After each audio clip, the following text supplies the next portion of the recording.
ఓ గొప్ప సైంటిస్ట్, మరో గొప్ప రాష్ట్రపతి, మంచి రచయిత, అంతకు మించిన మార్గనిర్దేశకుడు, అందరికీ ఆదర్శనీయుడు, అన్నింటికీ మించి ఓ గొప్ప దేశభక్తుడు అన్నీ కలగలిస్తే doctor APJ Abdul Kalam. Missile man గా దేశ చరిత్రను ప్రపంచానికి చాటిన కలాం 85వ జయంతి ఈరోజు.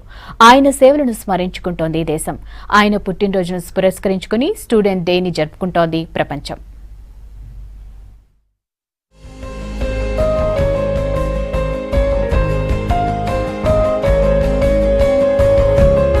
రామేశ్వరం నుంచి రాష్ట్రపతి భవన్ దాకా, పేపర్ బాయ్ నుంచి ప్రెసిడెంట్ దాకా సాగింది ఆయన ప్రస్థానం.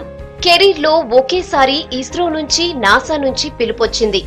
కానీ డాలర్ డ్రీమ్స్ కన్నా దేశ ప్రయోజనాలకే ప్రాధాన్యతనిచ్చిన వ్యక్తిత్వం ఆయనది. ఆయనే అవుల్ ఫకీర్ జైనులబ్దీన్ కలాం, ఏపీజే అబ్దుల్ కలాం.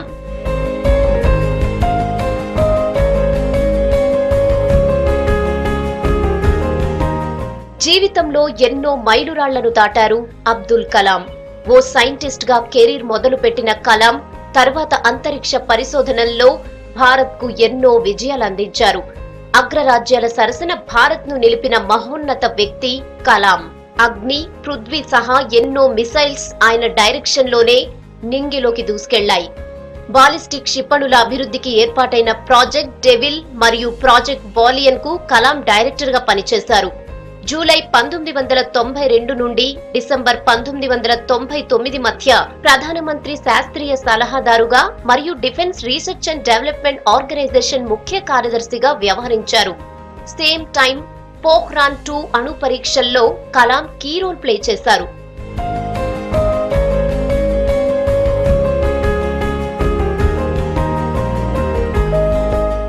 వైద్య పరిశోధనల్లోనూ కలాం సత్తా చాటారు.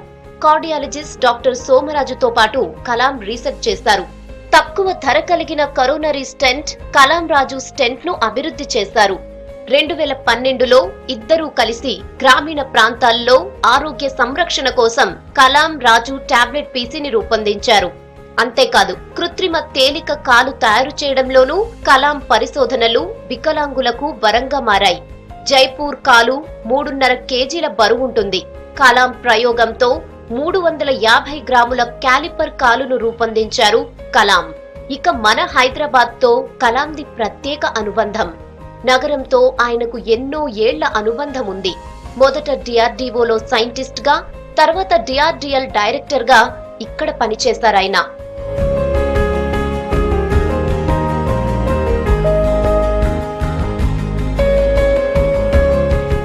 సైంటిస్ట్ గా రిటైర్ అయ్యాక దేశ అత్యున్నత పదవికి ఎన్నికయ్యారు కలాం. రాజకీయాలతో సంబంధం లేకుండా అధికార విపక్షాల మద్దతుతో రాష్ట్రపతిగా ఎన్నికైన అబ్దుల్ కలాం ఆ పదవికే వన్నె తెచ్చారు. రాష్ట్రపతి భవన్ కే విలువలు పెంచారు. అత్యున్నత పదవిలో ఉన్నా ఎక్కడా తన వినయానికి లోటు రానివ్వలేదు. ఏపీలోని విశాఖ నుంచి 3.5 గంటలు సముద్రయానం చేసి రికార్డ్ సృష్టించారు. పూణే నుంచి యుద్ధ విమానం ఎక్కి ఆకాశంలో విహరించిన ఫస్ట్ ప్రెసిడెంట్ కూడా కలామే కావడం విశేషం. సియాచిన్ గ్లేసియర్ లోనూ పర్యటించి అక్కడి సైన్యంలో స్ఫూర్తి నింపిన రాష్ట్రపతి కూడా కలామే.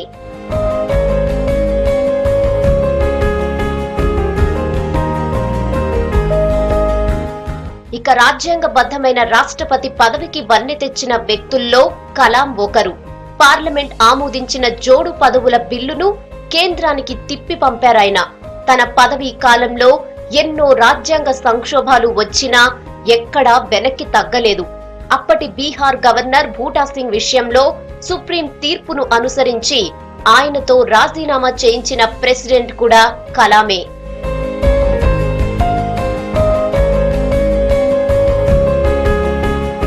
కలాం ప్రెసిడెంట్ భవన్ లోకి అడుగు పెట్టినప్పటి నుంచి ఎన్నో మార్పులు తీసుకొచ్చారు. రాష్ట్రపతి భవన్ లో మొత్తం 12 గార్డెన్స్ ఉన్నాయి. ఇందులో ఒకదానిని ప్రత్యేకంగా వికలాంగుల కోసమే కేటాయించారంటే ఆయన గొప్పతనమేంటో అర్థం చేసుకోవచ్చు. విద్యార్థులతో కలాంది ప్రత్యేక అనుబంధం. తాను రాష్ట్రపతిగా ఉన్నప్పుడు ప్రతి వారం స్టూడెంట్స్ తో స్పెషల్ గా మీట్ అయ్యేవారు. రాజ్యాంగ పదవి నుంచి దిగిపోయాక కూడా నిత్యం విద్యార్థుల మధ్య గడిపేవారు. 2007లో రాష్ట్రపతి పదవీ విరమణ తర్వాత ఆయన అధ్యాపకుడిగా మారిపోయారు. మనిషి తలుచుకుంటే ఏది అసాధ్యం కాదు. కలలు కనాలి, అవి సాధ్యమయ్యే వరకు శ్రమించాలి అని స్ఫూర్తి నింపేవారు.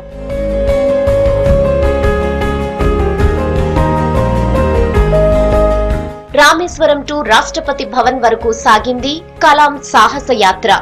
రామేశ్వరం కెరటాలు, ఆ సముద్ర తీర ఇసుక తిన్నెలు, పసిపిల్లల బోసి నవ్వులు ఉన్నన్నాళ్లు కలాం జ్ఞాపకాలు పదిలంగా నిలిచిపోతాయి.